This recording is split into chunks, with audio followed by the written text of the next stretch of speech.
So we have 7 goals that economies try to achieve, and we are on the 7th one. So they were, do you remember them?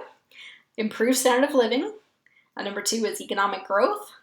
And number 3 was full employment. Recall that those 3, that when you tend to achieve one, you tend to achieve the others. All right, number 4 was stable prices. The challenge, of course, is that when you have economic growth and lower unemployment, you tend to have higher prices. So it's a challenge to achieve both stable prices as well as those first 3. In Canada, we do prioritize currently at a federal level, that's stable prices, trying to achieve inflation between 1% and 3%. So that was improved standard of living, economic growth, full employment, stable prices, and then the next we had was a balance of international trade. And of course, as you change exports and imports, that will change the economic growth as well. And then we had equitable distribution of income. Okay, so we're looking at the balance between the rich and the poor. Increases in economic growth can also lead to divides, greater disparity between the rich and the poor. So just because you have economic growth doesn't mean that everyone is better off. We can actually see a greater inequity.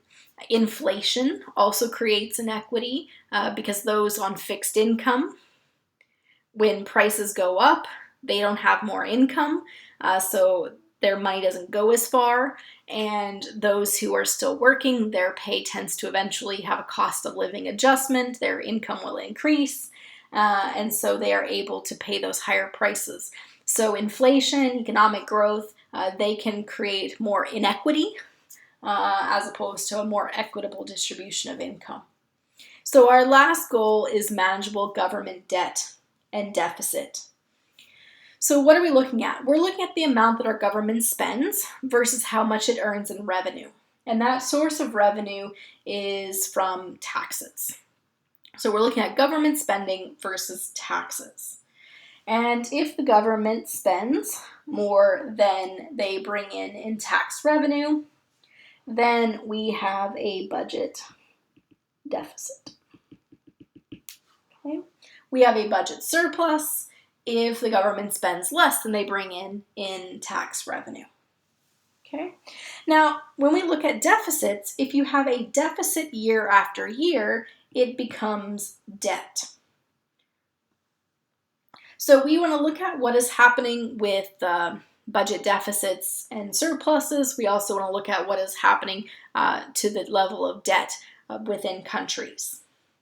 Okay, so how do we have more manageable debt and deficit? We increase or decrease government spending. We increase or decrease that tax revenue. All right, so let's take a look at what's happening with our budget, and then we'll look at debt. All right, so let's take a look here. So for 2018-19, the federal government in Canada is paced to have about a $15 billion deficit, despite having a surplus through most of the year. That's as of April 2019. So we're expecting a deficit this year. And you can check out, there's an interesting link on Blackboard that looks at the budget deficits and surpluses throughout the last couple decades based on who was in power. What about in Alberta? In Alberta, we are expecting a $6.7 billion deficit for 2018-19. Okay. And a recent study just came out that shows that the Alberta government pays more per person than the BC government. And so the UCP, United Conservative Party, which came into leadership in 2019 in Alberta, is looking at how do they have more manageable deficit. And that is one of their priorities as the provincial government. And so looking at what government spending versus taxes, what do you adjust to help balance that budget? All right, let's look here. we can see where we stand compared to other countries and where we have historically. So here you can see from the 1930s on, spending versus revenue. Of course, if spending is higher, we have a budget deficit. In 2017, our deficit was 2% of our gross domestic product. You can see the negatives there. That's where we spend more than we bring in tax revenue. And then the positive numbers, like you see with Greenland, Hong Kong, and Norway, they have a budget surplus. They are bringing more in tax revenue than they are spending. If you have a deficit, and the next year you have another deficit, that money that you owe keeps accumulating. And that's what we call debt. So debt is accumulated deficits. Let's try that again so we can read it here. Deficits. Okay, so what we're looking at is how much money do we owe and is it growing over time? Well, the question is the amount of debt we have, is it a problem? Does it matter how much money we owe over time? Well, that comes down to what type of debt you have. Okay, there are different types of debt. So we have structural debt. Structural debt is when we spend more than we bring in tax revenue, even in those years of growth or expansion. So when we look at a business cycle, business cycles have a period of expansion, then peak, contraction, and trough. So this here is looking at the size of real GDP.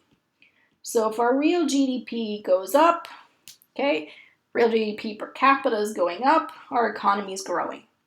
Eventually it's going to hit some kind of peak, it's going to contract, bottom out before it returns to growing again. So structural debt is when we are spending more than we're bringing in tax revenue, even in those good times, even in that peak phase of the business cycle. Now, we expect to have deficits during that contractionary phase. So think about it. The economy is contracting. We're in a recession, okay? A recession is where you have 2 quarters or half the year of a contracting economy. Real GDP per capita is falling, okay? So if we're contracting, we have 2 quarters or half a year of decreasing real GDP. Well, if the economy is contracting, it makes sense that people are getting laid off, their income is lower, so likely they're going to pay less in taxes. And if they're paying less in taxes, and at the same time the government's trying to stimulate the economy and get it to grow, so government spending is up, we're going to have deficit spending. We expect deficit spending in that contractionary period. But what about in the good times? In the good times, that expansionary period, people are making more money, so they're paying more income tax. The government doesn't have to support as many people. There's not as much stimulus. So during those expansionary and peak times, government spending should be less, tax revenue should be higher. If it's not, if we're continuing to add to the deficit even in that expansion and peak time, then we have structural debt. In comparison, cyclical debt is when you spend more than you make during the contraction, but you pay it off in the expansion. So that cyclical debt is we pay it back in the good times. We have deficit spending in the bad times, we pay it off in the good times. So when we look at the amount of debt we have, we need to look at how much debt we have, and we need to consider, is it structural or cyclical? One of these is going to be problematic. Well, the one that's problematic is that it continues to increase and increase over time. Large amounts of debt, it will impact your interest rates so it's going to drive up interest rates. If that debt is so you owe other countries money, then they'll come calling, they'll way to repay it. So too much debt can lead to for your economy. We're going to see later this semester about how countries to pay back their debt, which created hyperinflation, high interest, credit risk. There's lots of problems created by having an economy with. So let's look at countries and see how much debt they have. Let's start with Canada. So we looked previously at Canada's debt clause, just federal debt. It doesn't include municipal or provincial. So we can see here the amount. We can look at the US debt. We saw this one before as well. And we talked about the US debt is more than their gross domestic product, right? 105.67. The challenge the US has currently is that when you owe so much debt, it becomes very expensive to pay off, right? Because you have to pay interest on this debt. You can't even afford to pay the interest. And so the US faces this debt ceiling, just the interest portion on the debt. And over the years, it has threatened to shut down a couple times because they couldn't agree on a way that interest. The debt has gotten so big. Now, if it's structural, if it continues to increase down in the good times. There is a new theory in economics that's coming out of the US. Don't worry about debt. If you're a big, stable government like the US, then don't worry about accumulating lots of debt because more money.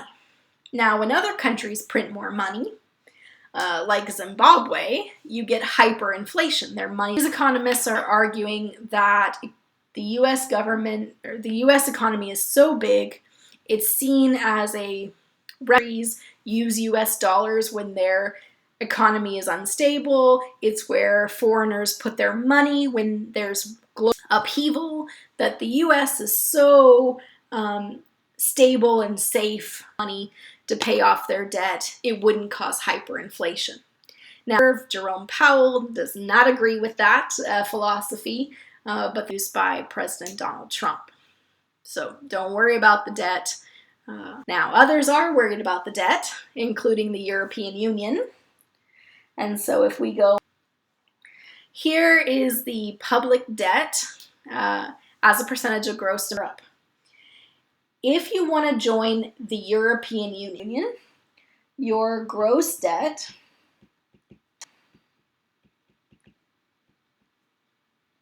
than 90% of your gross domestic product.